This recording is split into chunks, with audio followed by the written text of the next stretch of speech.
जैसा कि मैं पिछले वीडियो में बताया रुद्राभिषेक के बारे में, तो मैं एक उदाहरण बता रहा हूँ कि जो काला ग्रेनाइट होता है ना, काला पत्थर जिसका शिवलिंग होता है, तो उस पर अभिषेक करने से क्या होता है कि जो परिवार में असभ्यता, वैमनस्यता और दुराचार फैल गया हो और लोगों को अपने बेटा बेटी से भय हो गया हो कि इनका आचरण बिगड़ सकता है, या परिवार में और किसी तरह का विभेद पैदा हो गया हो, सबके मन में अस्थिरता आ गई हो, कोई अभिभावक का कहना न मान रहा हो, सब अपने अपने मन के स्वच्छंद विचरण करने वाले हो गए हों, इस तरह से जब ऐसी स्थिति आती है तो हम किसका करते हैं, काले शिवलिंग का जो ग्रेनाइट का होता है उसका बना करके और उस पर हम करते हैं। तो उसमें किस मंत्र से करते हैं मैं आपको बता दूं। ये अथर्ववेद संहिता का भाग 1 जो है उसमें जो छठा कांड है, तो छठे कांड में जो महर्षि भृगु, मैं पहले बता चुका हूं, इन्हीं देवताओं का मंत्र ज्यादा बनाए गए हैं। महर्षि भृगु, महर्षि उपरि बभ्रव और महर्षि चातन। महर्षि उपरि बभ्रव, महर्षि चातन और महर्षि भृगु, इन लोगों ने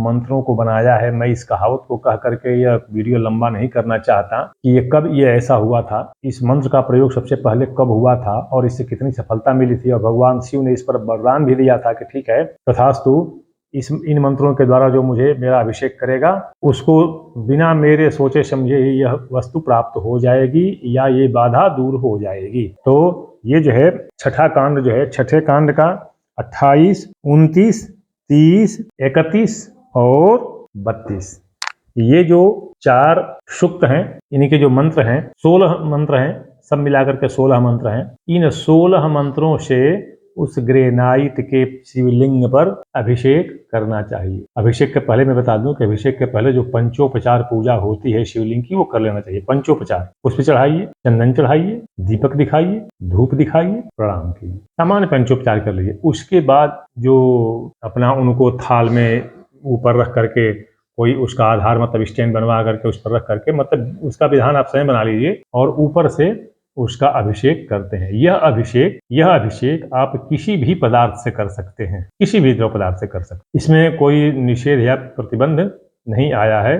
ध्यान दें, आंवला, संतरा, नींबू आदि के रस का प्रयोग यहाँ पर नहीं होगा। उससे भी अभिषेक किया जाता है, तांत्रिक विधान में बताऊंगा मैं तांत्रिक विधान में, लेकिन उसका अभिषेक यहाँ पर नहीं किया जाता है। अभी मैं बताया कि 28, 29, 30, 31 और 32, ये जो सूक्त हैं छठे कांड का, अथर्ववेद के छठे कांड के जो सूक्त हैं, इनके जो मंत्र हैं, इनसे करना चाहिए। ये महर्षि भृगु, महर्षि उपरि बभ्रव और महर्षि चातन के बनाए हुए मंत्र हैं। अगर मान लीजिए किसी को कोई ये होता है तो मैं आपको पढ़ के बता दे रहा हूँ कि जो 28 जो छठे कांड के 28वें सूक्त का अथर्ववेद संहिता 1 कांड 6 सूक्त 28 का पहला मंत्र मैं पढ़ रहा हूँ, उसको आप ढूंढ लीजिएगा अगर पुस्तक मिलती है कहीं। तो थोड़ा उच्चारण पर ध्यान रखना जरूरी है, लेकिन फिर भी आप देख लीजिए। भुक्तिम च मुक्तिम च ददासि नित्यम भावानुसारेण यथा नराणाम, तो आप देख लीजिए। ऋचा कपोतम नुदत प्रणोदमीक्षम मदन्तः परिगाम नयामः शं लोभयन्तो दुरितापदानि हित्वा न ऊर्जम प्रपदात् प्रतिष्ठा।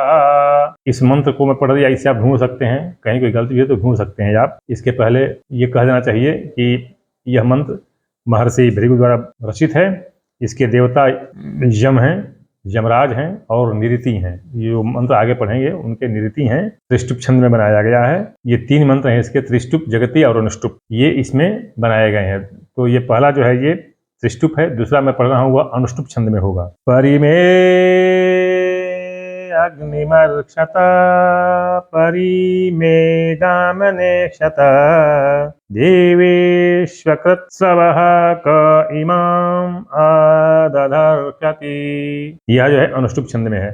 अब मैं जगति छंद में जो तीसरा मंत्र है मैं उसको पढ़ रहा हूँ, ध्यान दीजिएगा। यह अथर्ववेद संहिता भाग 1 कांड 6 सूक्त 28 का 2 मंत्र पढ़ा हूँ, तीसरा मंत्र पढ़ने जा रहा हूँ जो जगति छंद में है। यह प्रथमः प्रवतमा ससाद बहुभ्यः पंथामनुपस्पसानः यो शेषे द्विपदो यश्चतुष्पदस्तस्मै यमाय नमो अस्तु मृत्यवे।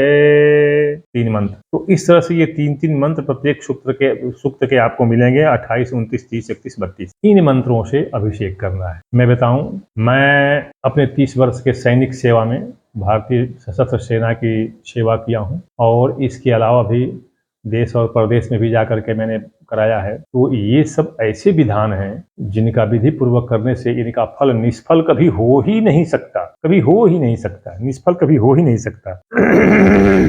ये मंत्र बहुत ही सटीक प्रहार करने वाले हैं और अथर्ववेद का निर्माण ही कलयुग के लिए हुआ था, ये तो सबको पता है। अथर्ववेद का रचना संग्रह ही कलयुग, क्योंकि कलयुग में न किसी के पास समय होगा, न धन खर्च करने की इच्छा होगी, न प्रतीक्षा करने की शक्ति होगी। तो इसलिए उन सबको ध्यान में रखते हुए जो ऋषि मुनियों ने जो यह संग्रह किया, मंत्रों का निर्माण किया, अप्यग्रडिर मंत्र कृताम ऋषि नाम कुशाग्र बुद्धे कुशली गुरुस्ते, ये जो मंत्रकर्ता ऋषियों द्वारा किया गया, ये समय, जलवायु, पर्यावरण को ध्यान में रखते हुए किया गया।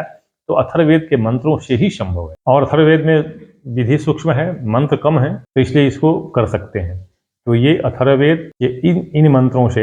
और मैं बता दूं कि इसका अंतिम मंत्र क्या होगा। इसका अंतिम मंत्र जो होगा 32वें सूक्त का अंतिम मंत्र जो होगा, बता रहा हूं, सुन लीजिएगा। यह अंतिम मंत्र है। ओम आभम यमितावरुणारिहास्तु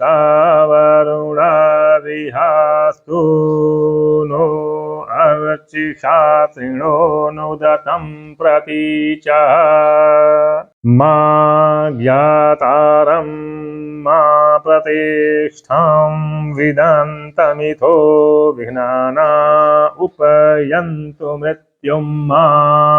यह अंतिम मंत्र है। तो इन्हीं मंत्रों से, अब चूंकि देख लीजिएगा, प्रत्येक सूक्त में 3-3 मंत्र हैं, प्रत्येक सूक्त में 3-3 मंत्र हैं, 28, 29, 30, 31, 32, प्रत्येक में 3-3 मंत्र हैं। तो जैसे ये एक बार ये पहले अंतिम मंत्र, फिर आप दोबारा शुरू करेंगे वही प्रथम मंत्र से, जो सबसे पहले मैं पढ़ के बताया 28वें का ओम ऋचा कपोतम नुदत बताया पहला मंत्र, फिर उसे शुरू करेंगे और फिर अंत में इस मंत्र तक, फिर उससे शुरू करेंगे और अंत में इस मंत्र, यानी 3 बार करना है। आपका अभिषेक पूरा हो गया। आधे घंटे लगते हैं हमारी इसमें, अभिषेक करने में आधे घंटे, तैयारी में भले आपको 1.5 घंटे लग जाए, अभिषेक करने में मात्र आधे घंटे लगते, लेकिन यह बहुत ही तेज बलवान निदान है और इससे आपको परिवार में जो पाप बुद्धि घुस गई है, वैमनस्यता घुस गई है, अभिचार, जोना, जादू टोना इत्यादि किसी ने कर दिया, नजर गुजर आदि से किसी भी तरह से अगर परिवार खंडित विखंडित होने, मान मर्यादा भंग होने की स्थिति में आ गई है, तो वैसी स्थिति में ग्रेनाइट यानी काले